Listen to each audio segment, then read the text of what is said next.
भैया राम राम। तो भाई सर्वप्रथम देवगुप्ता भैया को राधे राधे।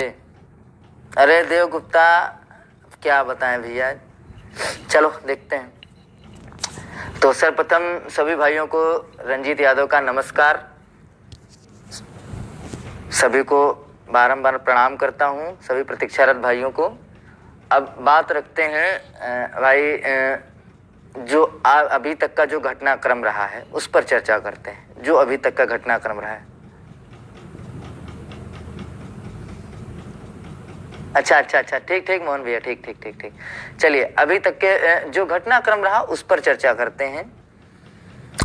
जैसे कि कल जो है, कल से बात हम स्टार्ट करते हैं, फिर आगे आते हैं, ठीक है। तो कल जो भी अभ्यर्थी आए SCRT पर, मुझे निर्देशालय का तो पता नहीं क्या हुआ क्या नहीं हुआ, क्योंकि जो भी निर्देशालय गए थे उनसे मेरी कोई बात नहीं होती, कभी भी कोई बात नहीं होती। हाँ ठीक है, जो निर्देशालय गए थे तो मेरी उनसे कभी कोई बात नहीं होती, तो वहाँ की मुझे जानकारी भी नहीं मिल पाई। खैर बात करते हैं यहाँ की SCRT की। तो यहाँ पर जब हम लोग गए तो भाई सर्वप्रथम मुलाकात गणेश सर से हुई थी। तो गणेश सर से जब मुलाकात हुई तो गणेश सर ने यही कविता मैम और शायद लक्ष्मी मैम और एक कोई लड़का गया था मिलने के लिए, मेरे जाने से पहले वो लोग पहुंच गए थे। तो मिले तो गणेश सर का स्पष्ट जवाब था, बिल्कुल सीधा स्पष्ट जवाब था कि हम आपकी प्रक्रिया को बहुत तेजी से चला रहे हैं और इस हफ्ते आपको कुछ न कुछ 100% देखने को मिल जाएगा। यदि इस हफ्ते देखने को नहीं मिल रहा है तो अगले हफ्ते आपकी लिस्ट आना बिल्कुल तय है। ये मेरे जवाब नहीं और ना मैं मिलने गया था। जो वहाँ पर कविता मैम गई थी और लक्ष्मी मैम गई थी और एक कोई बंदा गया था, उसका मुझे नाम नहीं याद है, वो लोग गए थे। और किसी एक व्यक्ति से मुलाकात नहीं हुई, 3 बार लोग मिलेंगे, 3 बार मुलाकात हुई अधिकारियों से, ठीक है। गणेश सर से 3 बार मुलाकात हुई गणेश सर से, और गणेश सर ने तीनों बार बिल्कुल आश्वस्त करके भेजा कि बेटा परेशान होने की कोई जरूरत नहीं है, हम काम कर रहे हैं। उसके बाद जो है फिर मुलाकात DG से करने का प्रयास किया गया, तो DG सर से मिलने के लिए गए, लेकिन चूंकि DG सर से जो बात हुई उसमें DG सर ने इतना बोला कि रोज रोज यहाँ पे चले आते हो, हम आपकी भर्ती प्रक्रिया गतिमान कर रहे हैं, चल रही है आपकी भर्ती प्रक्रिया, जब आपको पता है कि हम करने जा रहे हैं तो इतना उत्तेजित क्यों हो भाई, क्यों परेशान हो, किस लिए आ जाते हो रोज रोज। चूंकि उसमें एक जो हमारे मित्र गए थे उन्होंने थोड़ा सा वहां पर जो नहीं बोलना चाहिए था वो भी बोल दिया, इसलिए वजह से वो नाराज हो गए। तो वो चीज तो नहीं बोलनी चाहिए थी उनको, इसलिए वो नाराज हुए वहां पे DG सर। नहीं तो वैसे DG सर कभी नाराज नहीं होते हैं। उन्होंने कुछ ऐसे शब्दों का यूज कर दिया कि DG सर ना चाहकर भी नाराज हो गए और वहां से तुरंत बोल दिया कि आप लोग जाइए यहाँ से, ठीक है। हाँ जो भी गया हो, नाम हम किसी व्यक्ति विशेष का नहीं लेना चाहते हैं, लेकिन ज्यादा बुद्धि लगा दिए और बुद्धि उल्टी पड़ गई, चूंकि नहीं लगानी चाहिए थी। उतना ही बोलो, अधिकारी हैं। यदि आप अधिकारी के ऊपर ही अधिकारी का ब्लेम लगाओगे, विभाग के ऊपर ब्लेम लगाओगे, तो फिर आप क्या कर पाओगे हो थोड़ी। अब बात करते हैं आज के घटनाक्रम पर। आज की घटनाक्रम पे बात करते हैं। तो इससे पहले मेरी मुलाकात 31 तारीख को गणेश सर, DG सर और राजेंद्र प्रसाद सर, तीनों लोगों से हुई।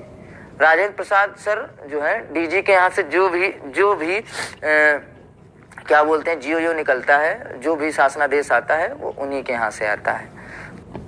माफ करिएगा बड़े भाई, थोड़ा सा इश्यूज हो रहे हैं, उस चीज के लिए मैं माफी चाहता हूँ सभी से।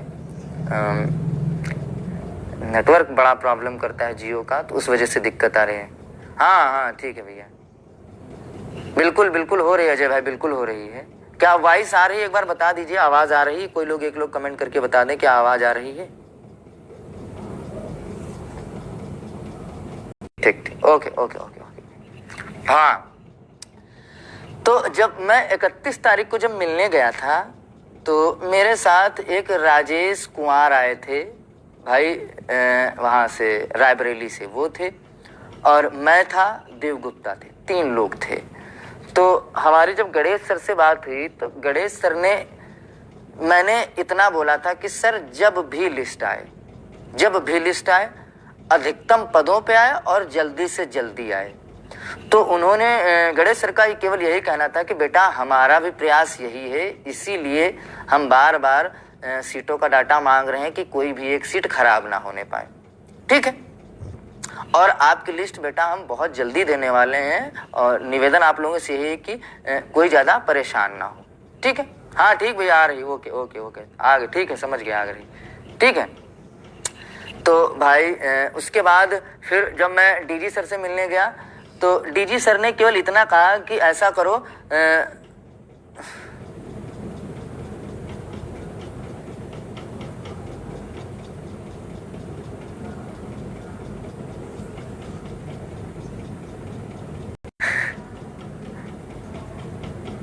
सीटों पे आए ताकि हम लोग, जो हमारे जो भाई हैं जो कम गुणांक वाले हैं, उनका भी अहित ना होने पाए।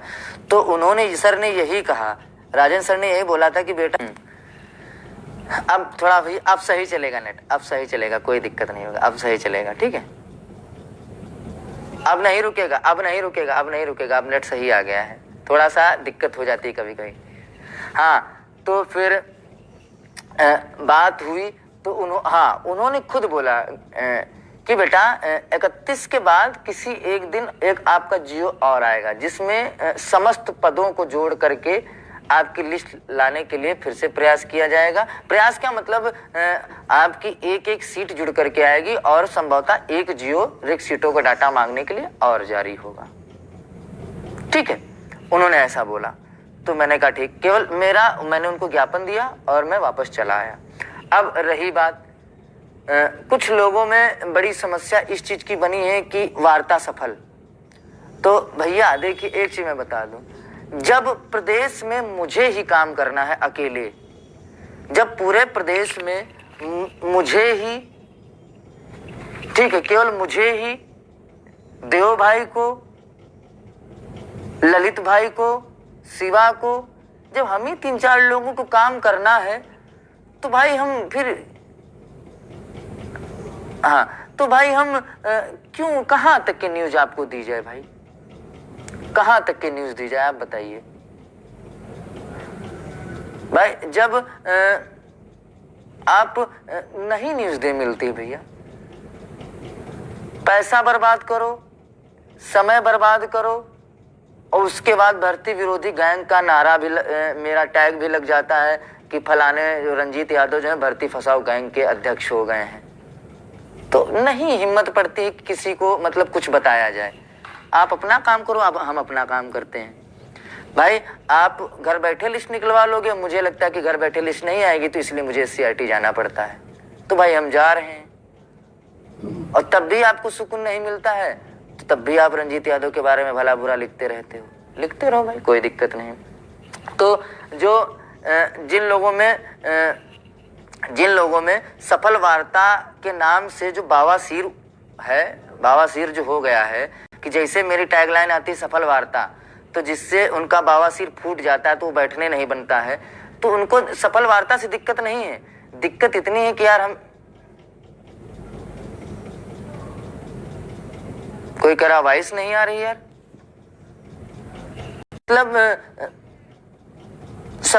मतलब जियो आएगा कि नहीं आएगा, उनको केवल इतना दुख होता है कि ये बंदा रोज क्यों जाता है। ठीक है, उनको केवल इतनी समस्या है कि बंदा रोज क्यों जाता है। इसलिए जैसे सफल वार्ता लिख के आती है तो उनके जो अंदर जो बावासीर है वो तुरंत जो है दर्द करना स्टार्ट कर देता है, तो वो बैठ नहीं पाते हैं, फिर इधर उधर भगना स्टार्ट कर देते हैं। क्या था कि SCRT आके मिलो, कोई नहीं मिला। ठीक है, मैंने कहा था कि आप SCRT आके मिलो, लेकिन कोई मिलने नहीं आया। कोई क्यों? क्योंकि SCRT में आने पर पैसा लगता है, समय बर्बाद होता है, धूप बहुत लगती है, और सबसे बड़ी बात अधिकारियों की डांट खानी पड़ती है। ठीक है, मैंने चैलेंज भी दिया कि आप SCRT आके मिलिए। नहीं होगा भैया, क्या करें, माफी चाहता हूँ सभी। हाँ, फिर बात रखते हैं कि भाई, हाँ तो वो तो 22 से वो कभी दर्शन करने नहीं आए, दर्शन करने नहीं आए, 22 तारीख के बाद वो दर्शन करने फिर नहीं आए। अब रही बात आगे, देखिए आप सभी को मेरे माध्यम से, जो मैं और किसी की बात नहीं कर रहा हूं, मेरे माध्यम से जो भी बताया जाता है वो वही बताया जाता है जो अधिकारी बोलते हैं, उसमें मेरा अपना कोई एक शब्द नहीं होता है, मेरा अपना कोई भी शब्द शामिल नहीं होता है। जो अधिकारी बताते हैं भाई एज इट इज आपको बता दिया जाता है। 10 तारीख की जो डेट है वो खुद गणेश सर की कही हुई डेट है, ठीक है। जो 10 तारीख की जो डेट है वो खुद गणेश सर की कही हुई डेट है, किसी के कहने से नहीं वो कुछ कोई बोल देता है, ठीक है। हाँ, तो अब भाई 22 तारीख वो लोग तो आए नहीं। उसके बाद हुआ क्या, तब तक के मंत्री जी ने जो है 23 तारीख को बयान दे दिया कि 4000 पे लिस्ट आने वाली है।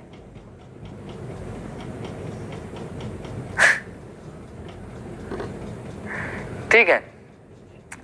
उसके बाद मंत्री जी ने बयान दे दिया कि जो है आपकी लिस्ट हम 1 महीने के अंदर जो है आपकी भर्ती प्रक्रिया जो है द्वितीय सूची हम संपन्न करा देंगे और 4000 सीटों पे हम जो है काउंसलिंग कराने जा रहे हैं। चूंकि मंत्री जी को तो पता नहीं, जो अधिकारियों ने या जो उनके जिन्होंने बोला उन्हीं के माध्यम से उन्होंने बोल दिया, ठीक है। हुआ क्या भाई, मेरे जो निष्क्रिय थे,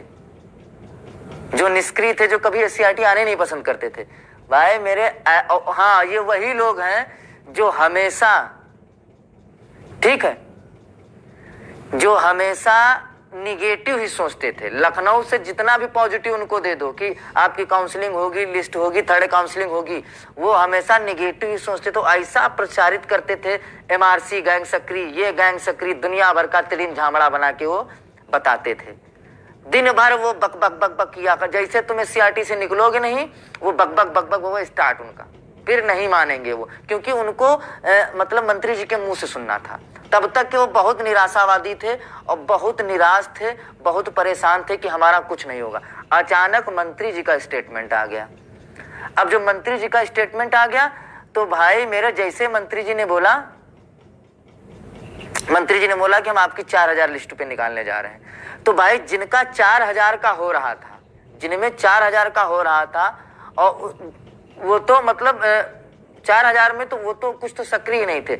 जो हमारे नेतागण थे, जो अपने आप को नेता लगाते हैं, जो कहते हैं कि सारा काम केवल और केवल निर्देशालय से होता है, SCRT से कुछ नहीं होता। मैं उनको पहले भी समझाता था, आज भी समझाता हूँ कि भाई ठहर जा, तुमको कुछ नहीं पता बरगलाने के अलावा, झूठी न्यूज देने के अलावा। जो भी काम होता है वो SCRT से होता है, क्योंकि जितना भी आला अधिकारी है सब SCRT पे बैठता है, ठीक है। वहां स्टैनो कुछ ना बता पाएगा, यहाँ सचिव सर कुछ नहीं बताते, तुम स्टैनो की बात करते हो, हद है यार, ठीक है। तो भाई जैसे ही मंत्री जी का बयान आ गया, वो कुंभकर्ण की नींद में ऐसा सोए हैं, उनको दिन भर वो खुली आंखों से सपने देखें, दिन भर वो खुली आंखों से सपने देखें, हमारा ये हो जाएगा, इस डेट में वो हो जाएगा। फिर उनके अंदर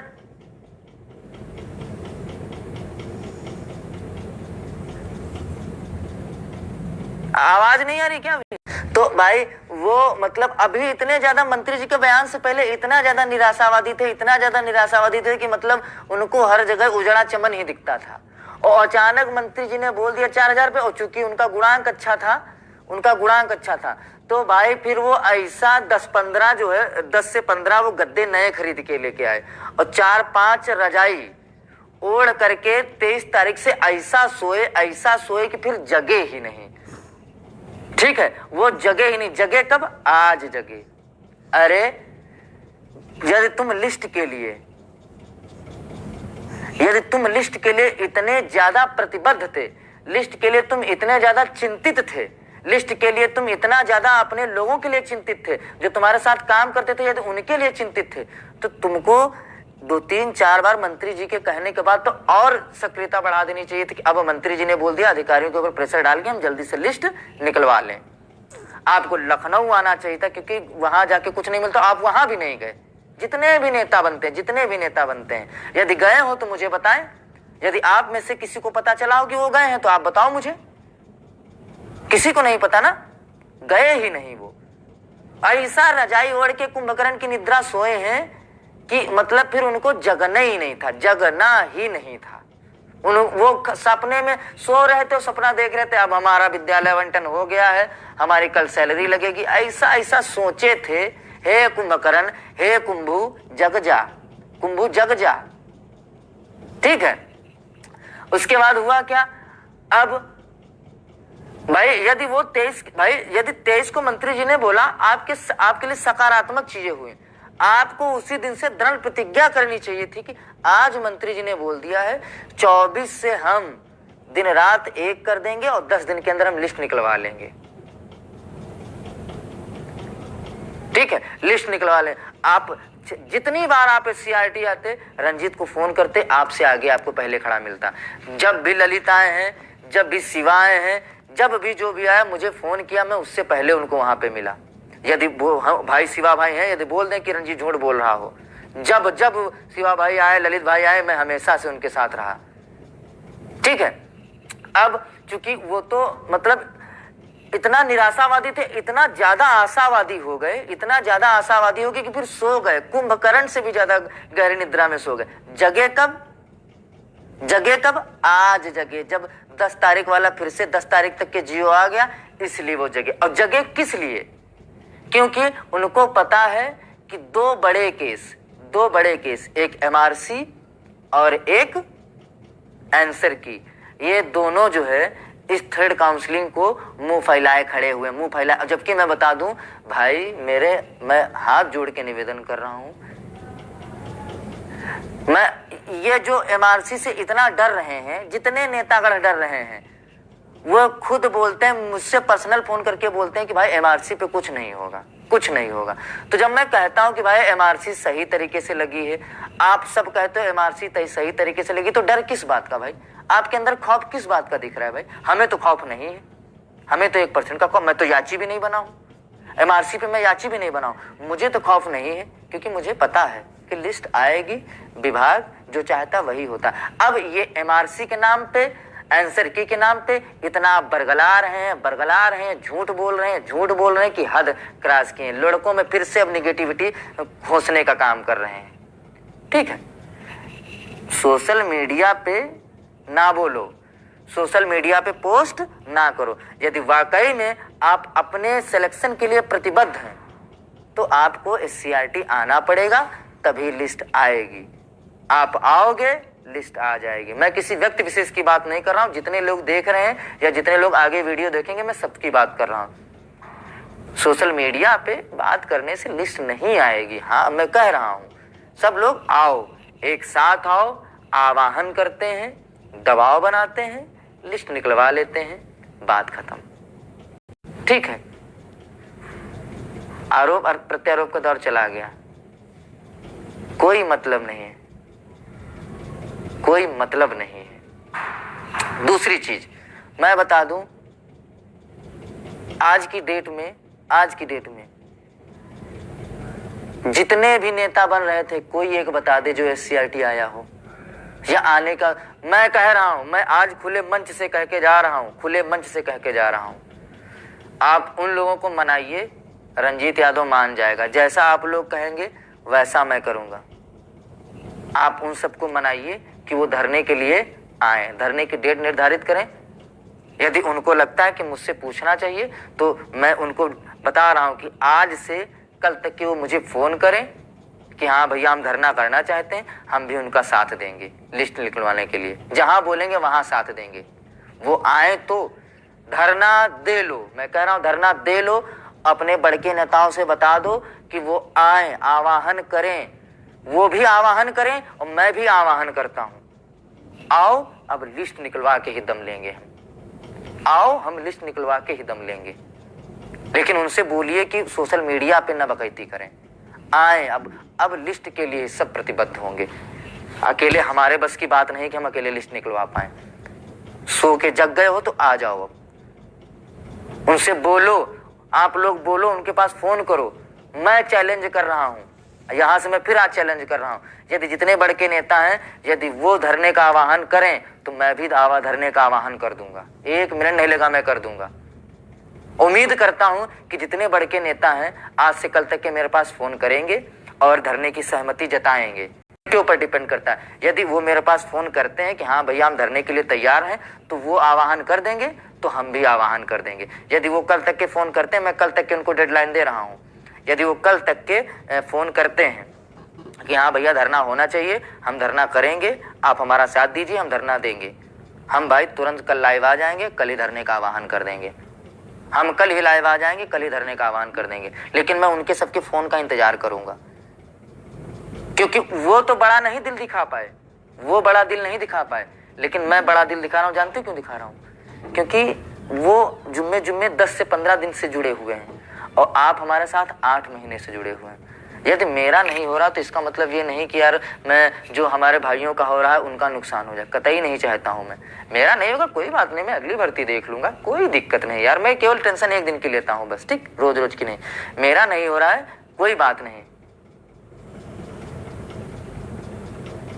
ठीक है, मेरा नहीं हो रहा कोई दिक्कत नहीं, मैं अगली भर्ती की तैयारी कर लूँ। लेकिन हाँ, जो मेरे भाई मेरे साथ 8 महीने से काम किए हैं, मैं उनको सिलेक्शन दिलवाने के लिए अभी भी प्रतिबद्ध हूँ। मेरा नहीं होगा तब भी मैं धरने में बढ़ चढ़ के हिस्सा लूंगा, उनसे ज्यादा भीड़ इकट्ठा करूंगा, लेकिन वो हाँ ही करें। सब लोग उनके पास फोन करके बोलो, जितने भी बड़े के नेता हैं 4, 5, 10 जो भी हैं, सबके पास फोन करो कि रंजीत ने कह दिया है कि डेट वो निर्धारित करें, आह्वान वो करें, आह्वान हम भी कर देंगे, उनसे ज्यादा भीड़ लेके आएंगे। लेकिन उनसे बोलो कोई डर नहीं, 144 का तो कोई डर नहीं, कोई डर नहीं, उनसे बोलो डर वर कोई नहीं भैया, अपने हक के लिए लड़ रहे हैं, 144 का इंतजार करेंगे तो लिस्टें नहीं आएगी, ठीक है, कोई डर वर नहीं। उनसे बोलो, आप लोग बोलो उनसे बोलो कि रंजीत ने कहा है कि कल तक के वो रंजीत के पास फोन करें और धरने का आह्वान करें, वो हम उनका साथ देंगे। हमारा नहीं हो रहा तब भी हम साथ देंगे, ठीक है, हमारा नहीं हो रहा तब भी हम उनका साथ देंगे। उनसे बोलो कि धरने का आह्वान करें, उनके आगे खड़ा रहूंगा। यदि उनको 1 लाठी पड़ेगी तो उससे पहले 4 लाठी मैं खाऊंगा, ये भी मैं कह दे रहा हूं। डेट वो निर्धारित करें, आह्वान मैं कर दूंगा, आह्वान वो भी करेंगे, मैं भी करूंगा, उनसे ज्यादा भीड़ लेके आऊंगा, उनसे पहले पहुंचूंगा। लेकिन फर्जी आके 10 से 15 दिन ये झूठ मूठ कर एक तरीके से मिलो ड्रामा बनाना, वो गलत चीज है। अरे सीधी बात है, भर्ती का अंतिम दौर चल रहा है, सब लोग मिल बांट के एक साथ आकर के, भाई भर्ती से बढ़ के कुछ नहीं होता है, भर्ती से बढ़कर कुछ भी नहीं है। तो सब लोग यार, कोई ऐसा तो नहीं कि 4-5 बीघे जोत हमने तुम्हारे खेत जोत लिए तो दुश्मनी चलेगी, ठीक है, सब लोग मिल बांट के अपना एक सहमति से 2-4-5 दिन संघर्ष कर लो, लिस्ट आ जाए भाई, जिसका हो रहा है वो सिलेक्शन पाए, जिसका नहीं हो रहा वो अगली भर्ती की तैयारी देखे, बात खत्म। 100 बातों की एक बात, इसके अलावा कुछ भी कहना नहीं, इसके अलावा कुछ भी नहीं कहना है भाई। जिसका हो रहा है वो काउंसलिंग कराए, जिसका नहीं हो रहा अगली भर्ती की तैयारी देखे, बात खत्म। यार जब 8 महीने झेल के आए हैं तो 2-4-5 दिन हम और मेहनत कर लेंगे तो क्या दिक्कत है भाई? कोई दिक्कत हो तो बता दो हमें, किसी को कोई तकलीफ हो। लेकिन भाई उनको आना सबको पड़ेगा। एक बार वो अधिकारियों से आके मिले, क्यों नहीं आ रहे हैं वो, इतना मुझे कोई बता दे आखिर क्यों नहीं आ रहे हैं। मैं बता दूं, 2 बहुत बड़े विशेषज्ञ हैं, 2 बंदे, 2 बहुत बड़े विशेषज्ञ हैं जो रात भर अपनी मेरिट को डिसाइड करते हैं, रात भर वो मेरिट को गिराते हैं, 97, 90, 97 का रूल लगाकर, ओवरलैपिंग रोक करके, रिसफलिंग रोक करके, करा करके, सब कुछ करा करके, और रात भर 2-2, 3-3 बजे तक के अपनी सीट निर्धारित करते हैं, अपनी सीट निर्धारित करके हाँ मेरा चयन हो गया। और जब सुबह उठते हैं तो फिर उनके होश उड़ जाते हैं, अरे मेरी तो सीटें गायब हो गई। फिर वो अगले दिन ये काम करते हैं, फिर सुबह उठते हैं, फिर भौचक्के रह जाते हैं, अरे ये क्या हो गया। तो ये सब छोड़ दो मेरे मित्र यार, 10 दिन का खेला बचा है, आके चुपचाप काउंसलिंग करवा लो, मेहनत कर ली जाए, जिसका होगा ठीक है, जिसका नहीं होगा वो अपना तैयारी करेगा। क्या यार तुम ये सीटों का रोज इधर उधर तलीम झामड़ा करते हो, जनरल ओबीसी करते हो, क्या मिल जाता है? 10 दिन का खेला बचा है, सब लोग मिलकर लिस्ट निकलवा लो, जिसका हो रहा होगा वो अपना काउंसलिंग कराएगा, जिसका नहीं होगा अगली भर्ती की तैयारी करेगा। यही 90-97 रूल, ओवरलैपिंग, सफलिंग सब रुकवा दे रहे हैं, ओबीसी को मारे डाल रहे हैं। है तुच्छ मानसिकता के हो, जीवन में कुछ नहीं कर पाओगे। पेंशन की उम्र हो गई तब भी टेंशन ले रहे हो, पेंशन की उम्र में टेंशन ले रहे हो। दिमाग खराब करके रख दिया तुम लोगों ने। इतने बड़े होते तो पूरी भर्ती खत्म हो गई। 69,000 की भर्ती कभी सीआईटी की मुंह दिखाई नहीं कराए हो। घर बैठे बैठे विश्लेषण दुनिया भर का तिड़िम झामड़ा लिख रहे हो, बहुत बड़े नेता बनते हो। दिमाग खराब करके रख दिया है। 69,000 भर्ती 3 साल हो गए, कभी सीआईटी की मुंह दिखाई नहीं किए हो। लिखोगे ऐसा ऐसा लग रहा है कि अभी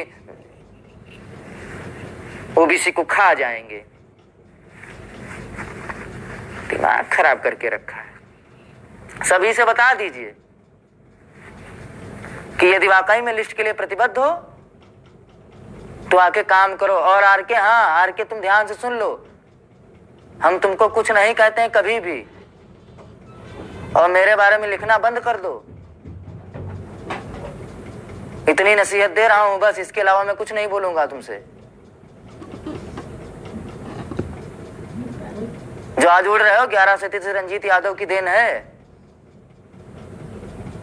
तुम्हारी 1133 के रोकने के लिए हजारों लड़के तैयार हो गए थे। ये जयमना और रंजीत यादव की राजवीर को फोन करके सुबह लाइव लाके बोल दिया था कि 1133 से हमारा कोई मतलब नहीं है। आज तुम बहुत उड़ रहे हो। हम तुम्हारे बारे में लिखना पसंद नहीं करते हैं क्योंकि तुम्हारी वैल्यू मैं करता ही नहीं हूं। मैं तुम्हारे बारे में कभी लिखने नहीं पसंद करता हूं, ना मैं कभी लिखता हूं। जब तुम परेशान कर देते तो लिखना पड़ जाता है। ये तो शिवा भाई ने सबने मना किया कि भाई तुमको नहीं लिखना है, तो हम लिख नहीं रहे हैं तुम्हारे लिए। काम पर ध्यान दो, आए नहीं हो, केवल सोशल मीडिया पे लिखते हो कि 9 दिन हम दे रहे हैं, 5 दिन हम दे रहे हैं, ये कर देंगे। कभी दिखे नहीं हो। कल कहाँ थे? कल कहाँ थे? क्यों नहीं आए? केवल फेसबुक पे पोस्ट लिखोगे। एक कोई अमित मैनपुरी है, वो कह रहा था 4 तारीख 4 दिन हम दे रहे हैं, सीटें जुड़वाना हो जुड़वा लो, नहीं तो सीटें ही नहीं जुड़ने देंगे। दिखे नहीं हो कल, सोशल मीडिया पे केवल पोस्ट लिखते हो बस। दिख भी जाओ कभी, काम भी कर लो तो जाने।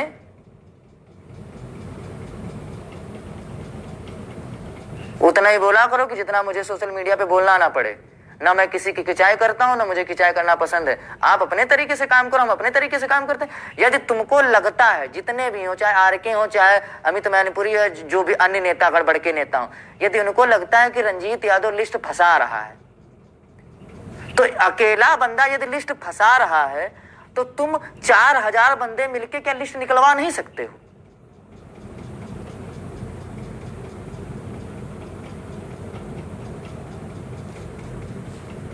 लिस्ट रुकवा रहा है तो तुम 4,000 बंदे मिलके आके लिस्ट निकलवा क्यों नहीं लेते हो?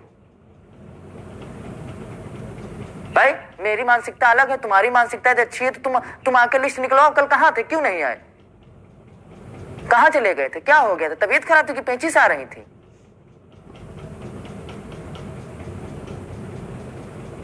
करना धरना कुछ नहीं, केवल नौटंकी के ऊपर नौटंकी। रंजीत यादव लिए ये लिख रहे हैं, वो लिख रहे हैं, पता नहीं क्या मिला जा रहा है, लिख लिख के नेता बने जा रहे हैं। अरे तुम भाई क्रेडिट रख लो, अपना क्रेडिट तुम बन जाओ नेता। मुझे नेता ऐसा नहीं बनना है।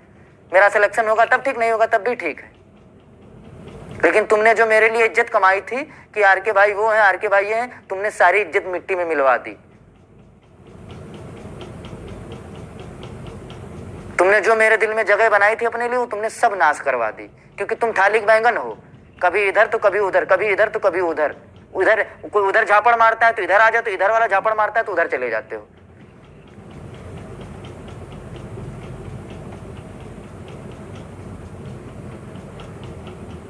तो बढ़िया अच्छे से मिलके लिस्ट निकलवा लो। और फिर याद, रंजीत यादव के बप्पा में इतनी औकात नहीं है।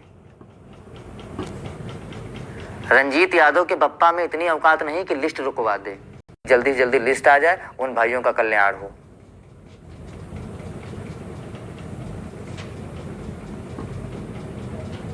मैं उम्मीद यही करता हूं कि जितने हमारे भाई कम गुणांक वाले हैं उनसे भी अनुरोध करता हूं कि प्लीज आप लोग अभी तक के अपने लिए आए हैं, अब हमारे बड़े भाइयों के लिए आइए जो चयनित होने वाले हैं। भाई चयनित कौन होगा किसी को नहीं पता, मेरा भी चयन हो सकता है, आपका भी हो सकता है, किसका हो सकता है किसका नहीं हो सकता, वो अधिकारियों के अलावा किसी को नहीं पता। बाकी जो रोज भ्रामक तरीके से कटाप हो ये सब डाली जाती है उनसे बिल्कुल दूर रहें, ठीक है। तब तक के लिए स्वस्थ रहें, मस्त रहें, जय हिंद।